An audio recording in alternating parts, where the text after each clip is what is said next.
Welcome to Would I Lie to You, the show with naked truths and well-dressed lies. On David Mitchell's team tonight, from Loose Women, a singer who came third on the X Factor and went on to make an absolute fortune for Simon Cowell, it's Stacey Solomon.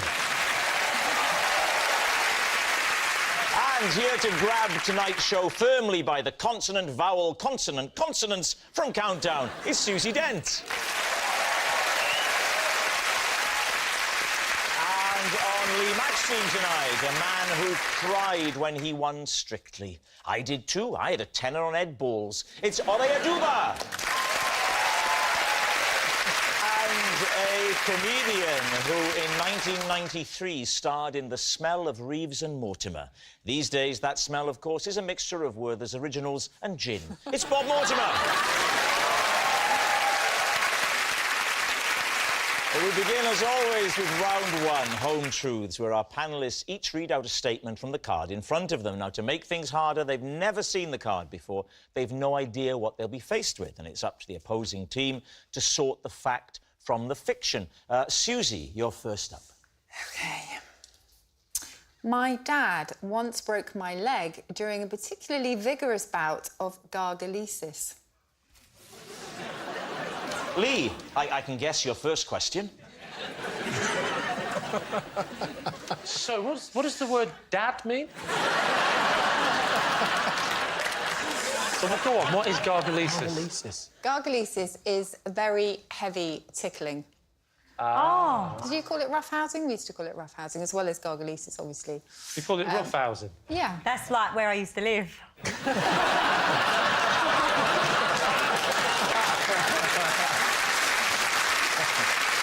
Talk us through the incident, then. How did it happen? Well, I don't like tickling at all. Well, the you heavy wouldn't now, kind, would you? Or the light kind, which is called kinesmesis. It's called what? Kinesmesis. Did you just say the same word backwards? You did that weird thing with kinesmesis. Anyway, gargalesis is the really heavy kind. Are you... Sorry, did your family make these words up for fun, or are these actual words in the dictionary? These are actual words, yeah. Oh, OK. In the dictionary. So, there he was. Your dad was tickling you where? On the landing.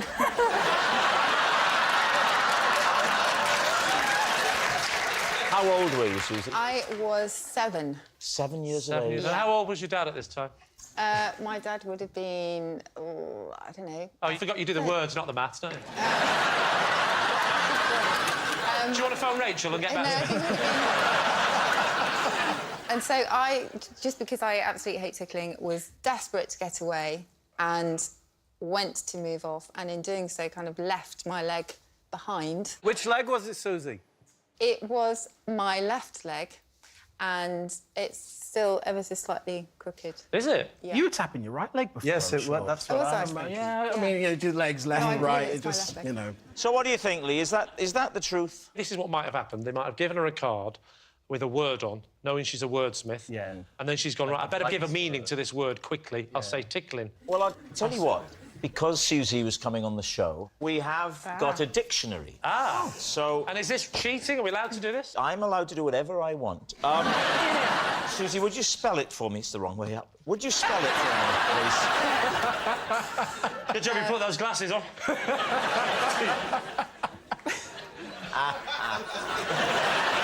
I'll never forget the day. There.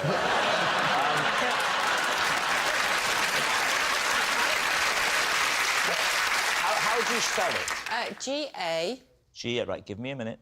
R-G... G-A-R-G... A-L... G-A-R-A-L. G-A-R-G-A-L... I've got G-A... What? Would you... Let me say it. I've got G-A-R, OK. and then... Right. Oh, my God, it's like trying to get my dad to write an email.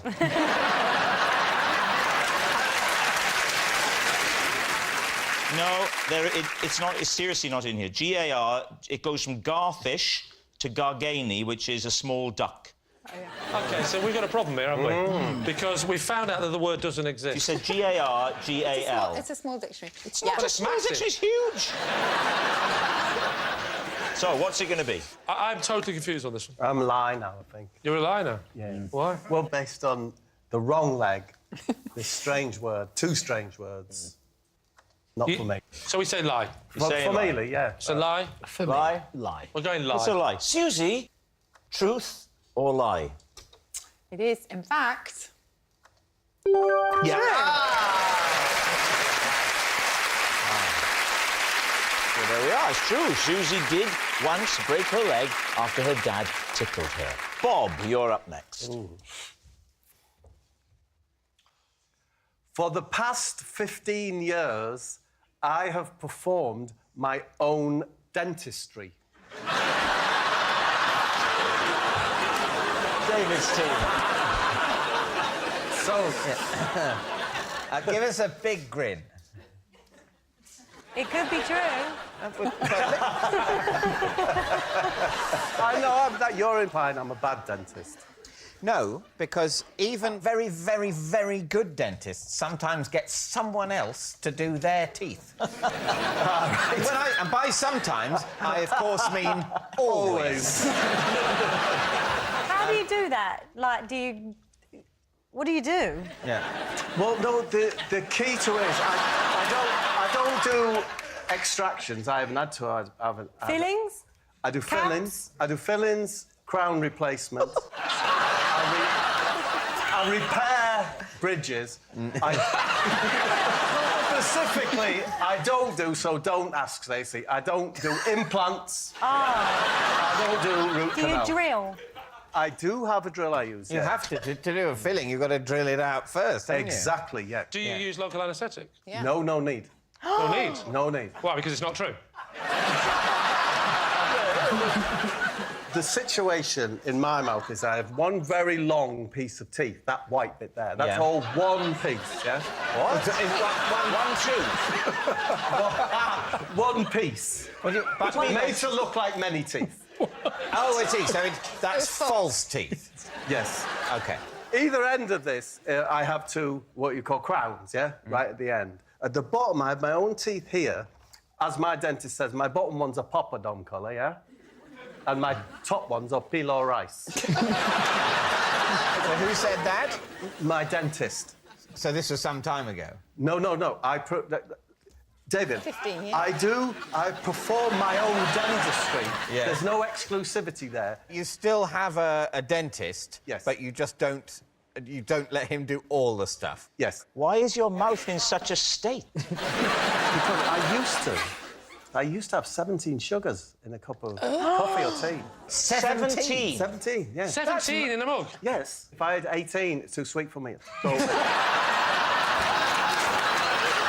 So the crowns would come off. I'd go to the dentist, yeah? He'd charge me £400, yeah? To put them back in.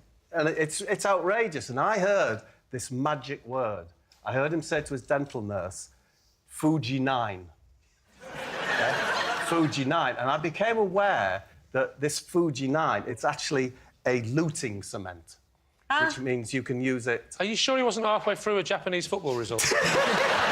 You can actually use it...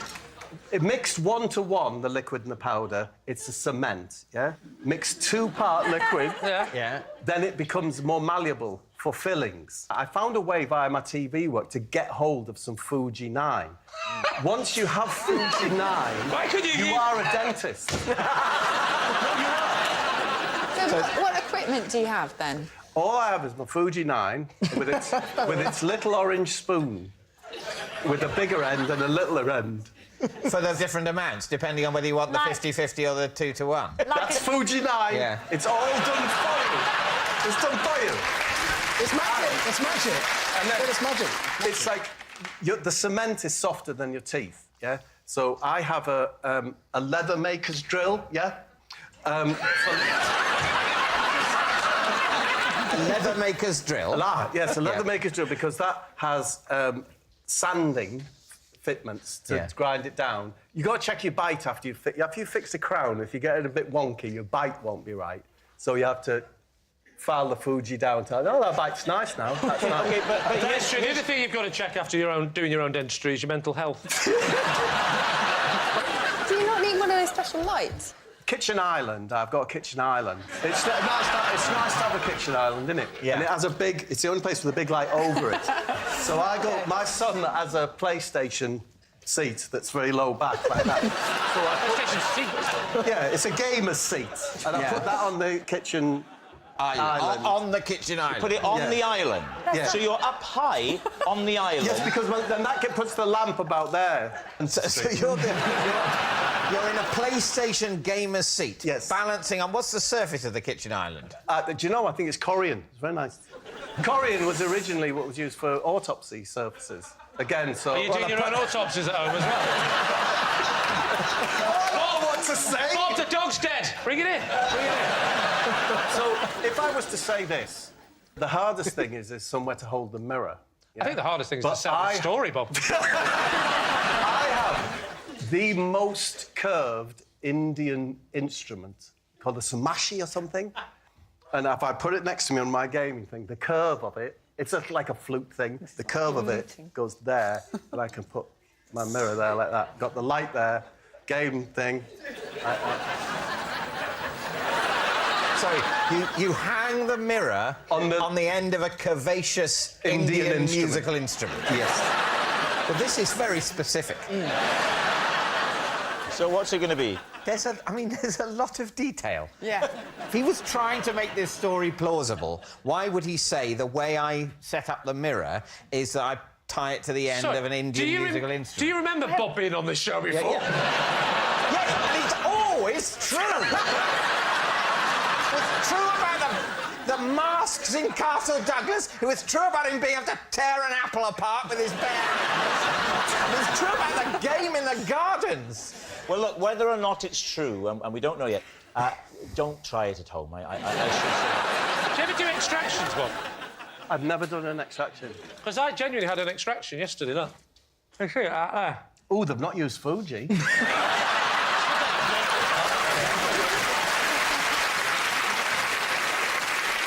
All right, so what's it going to be? I think it's true. You think it's what? I think it's true. So, Bob, is it the truth or is it a lie? It is true.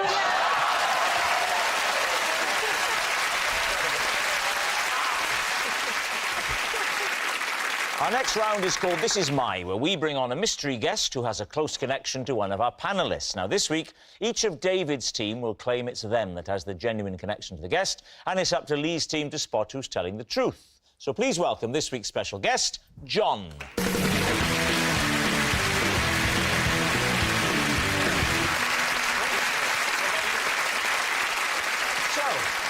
Susie, what is John to you? This is John. He came to my rescue when I once got stuck in a tree. Stacey, perhaps you'd like to explain how you know John. This is John, and he once booked me to sing Happy Birthday to his tortoise.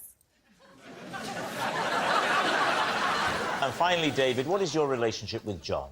This is John. He's the locksmith who came to rescue my locksmith after that locksmith got locked out of his van. Lee, where do you want to start? Susie, what were you doing up the tree? Well, I presume escaping your dad's tickles. I was rowing. Rowing in a tree?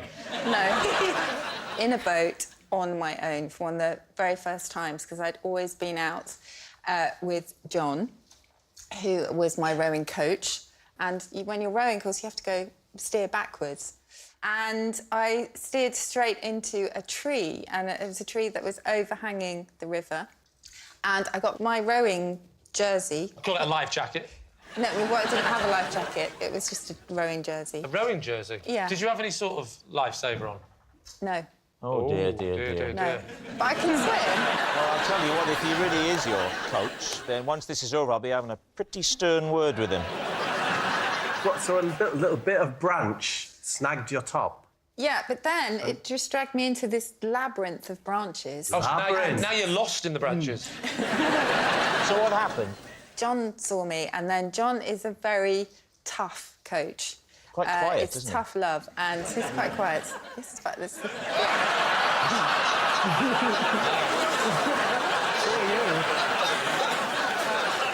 He was shouting instructions as to how to get myself out, but I was in such a dither. Really? And so he walked a little bit down the bank towards me, continued to shout, and somehow... I think I took my jersey off, actually. And then I came back with one oar. With one oar. Which one? Well, I suppose either or. Did you... That's one for the countdown crowd. Susie, how fast were you going down this river? Because... Really not very fast at all. But I just didn't steer properly, and I still have a little scar under my eye. So you cut yourself there under the eye? Yeah. Wow. Did you have to go and get any surgery? Did you go around to Bob's for his... Bob Mortimer's eye surgery? No, that would be Fuji 6. 59. It's for grafting. OK, Lee, who would you like to question next? OK. Stacey, Yes. remind us again, sorry. John booked me to sing Happy Birthday for his tortoise. Right. And was it the tortoise's birthday? Yes. Why would I be singing Happy Birthday for the tortoise if it wasn't his birthday? My dad randomly met John, and my dad, being the crazy man that he is, he makes immediate friendships with people, and John had mentioned that his tortoise, Derek, was turning 60, and that he was a big 60? fan. 60? I know. I thought tortoises lived till like 100, so I didn't think it was a big deal for it to be 60. But he said that the tortoise was a big fan of mine, and that he really wanted me to sing it. And my dad was like, "You've got to start giving back to the community and doing nice things." So Were you booked professionally? Were you paid? I was paid. You were. That's your not dad's really version of giving back to the community. Is this before X Factor or after? It was only about a year ago. What was the party like? What was it? You arrived at the house, what happened? I arrived there about 3:30, and Derek was potting around in the garden, happy as can be, and yeah, there must have been about 10 other people. He's not a popular tortoise. They were John's friend, but... John's got friends. Yeah.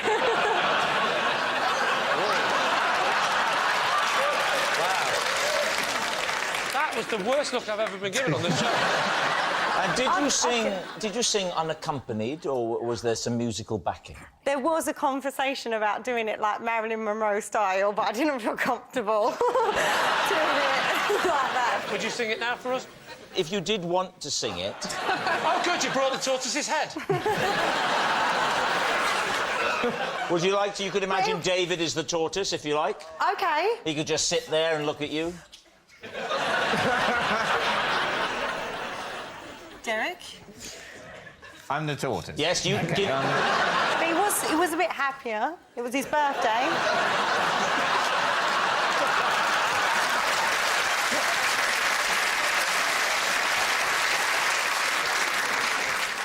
It's me. Did you just say, it's me? It's me. Do you think he recognised you, the tortoise? It's my biggest Me fan. from X Factor.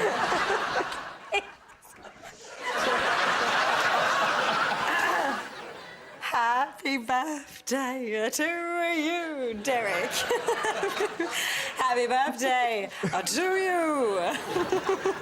Come on, Derek. Yeah, it was a lot like that. It was a lot like that. So have you forgot the words? No, I feel like this substitute for Derek is really not appreciating what I'm doing, and I don't want to continue. I take acting very seriously. And I'm immersing myself in the role of a 60-year-old tortoise. And I believe this is how the tortoise will have behaved. But You're there. telling me the tortoise was jumping up and wagging its tail. And I'm sorry, I think we've left the I was bounds of there. credibility. All right, what about David? Remind us of your statement. Yes, this is John. He's a locksmith that came to help my locksmith when my locksmith, that locksmith, had locked himself out of his van. OK, so first of all, why did you employ a locksmith? Because I couldn't get into my house. Right. Because? And it was an issue with the lock. What was the issue with the lock? My key had broken in the lock? In the lock. You were locked out. You're now locked out. Yeah. So first of all, what do you do next? I rang my wife. Right. So you had your mobile, you phoned your wife, and you said, "Are you still doing the locksmith stuff, love?" I said, I'm on a job, Dave. I'm on a job. I'll be round as soon as I can. I can come round Friday, maybe Saturday, but I can't promise. I said, the key has snapped off in the lock. I believe, darling, that you have the number of a locksmith in the area, don't you? So you call your wife, she gives you the number, you phone a locksmith. So who was this first locksmith? What was his name? Andrew. Andrew the locksmith. Your classic locksmith name, yeah? Yeah. Andrew turned up, assessed the situation, and said it'd be no problem. We'll just need to, drill out the lock and replace it. Yeah. And then went back to his van, and lo and behold, what? He'd left the key in it, and he couldn't get in. Wow. Now, I'm taking it he's got your wife's number as well. Right. So when Andrew came, how did he know that that little bit of key had broken off in the lock? Did you tell him? Well, yes. Yeah. Did he I thought I'd give him a clue. No. I tell you what, I'll let you work this out for yourself. I'm not going to show the broken-off end of key. You try and get in. How did he examine? Now you try and get in your own van. The whole thing to make Andrew seem like a failure. What are you? You can gain admittance nowhere.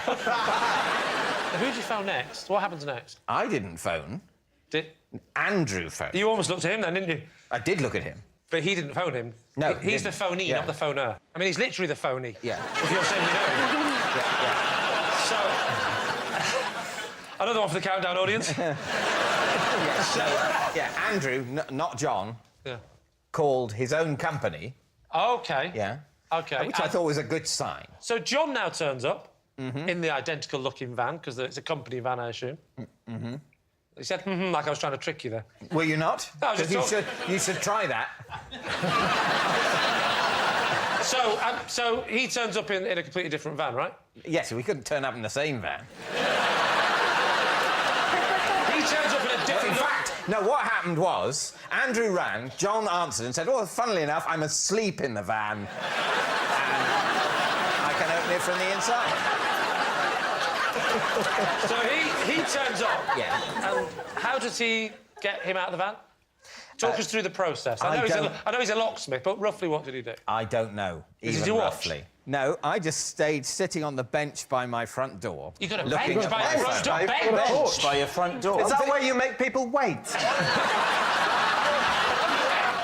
You don't have benches by the front door. I've wasted this brilliant nugget just mentioning in passing. This should have been on a card. I have a bench by my front door. Wow, a bench by your front door. A front door and a bench in the same universe next to each other. Oh, I've never seen a bench by a front door. This is annoying me, because I've been to your house and there was definitely not a bench. Are you getting this bench out just for special people? The amount of times I've knocked on your door and you've gone, sit on the floor and wait. You have been to my house and there was a bench by the front door. You just didn't notice Well, it. I'll tell you, after I went, I left and there isn't one now. Yeah. I can't believe that a team of people, one of whom does his own dentistry on the top of a kitchen island with a mirror attached to an Indian wind instrument, can't believe that someone would have a bench next to a door. Can't believe it. All right, well, we need an answer. So, Lee's team, is John Susie's helpful hero, Stacey's party planner, or David's lock legend? What are you thinking, Bob? Who do you think it is? I'm thinking, is that man a tortoise owner? And I've said to myself, is he a locksmith? And I don't see it. That man's been in cold rivers. Look at him. OK, we're going to have to go with Susie, aren't we? Because I can't see it being the other two. So it has to be Susie. Going to say Susie? Yes. OK. Yes. Yeah, for me, yeah. John, would you please reveal your true identity? I'm John, and I rescued Susie when she got caught in a tree. Yes, John is Susie's helpful hero. Thank you very much, John. Cheers. Which brings us to our final round, quickfire lies, and we start with... It's Lee. En route to a meeting at the BBC, I gave CPR to an OAP. David's old? team. Pardon? How old? I'm 48. Why did she need mouth to mouth? Well, it turns out she didn't, and... But, how do I know how you fix a sprained ankle? And how did you encounter the OAP? The OAP was just outside the tube station where the BBC was, and soon will be again, I believe. Which line? What? Which line did you get on? I got the train to Waterloo, and then I got the tube. Which colour? Well, she started off sort of pink, then she went red. Then she went a bit yellow, and then I just got her back again. What colour tube? Funny enough, when I got back that day and my wife said, what's happened today? I think, wow, what a journey. When did this happen? I believe that you've been on the London Underground. Thank you, Dave. Well, should we leave it at that? Not quite. Describe the scene. I saw people in a circle looking down on the floor. Right. Someone said, is anyone a doctor? And I said, yeah, there's loads of people. Yeah. She goes, I don't suppose you can do CPR, can you? And I went, can I do CPR? And as it happens, I can do CPR. So what does CPR involve? Yeah. Put my hand there, and I started doing this. Yeah. This. What's your rhythm? I did this. That's too slow. Yeah, that is It's meant to be You wanted it staying to be alive. Oh, sorry, I thought you wanted it in slow motion. It's the music of staying alive. You wanted it in the pink It's bit. Yeah, but my record player's broke.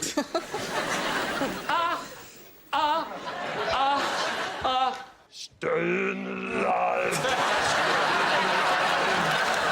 Will you speed that record player up, lad? I'll tell you what tragedy's the worst. Tragedy. Really upsetting. So what happened? We got a new record player.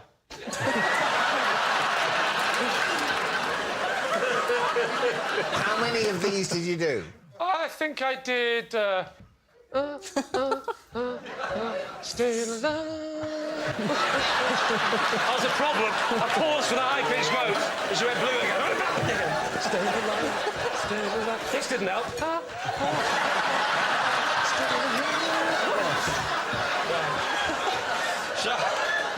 So I'd say I probably got through the first verse. OK, so you did the first verse of Staying Alive, then what happened? And then she literally got up at the right moment of the verse. She went, staying alive!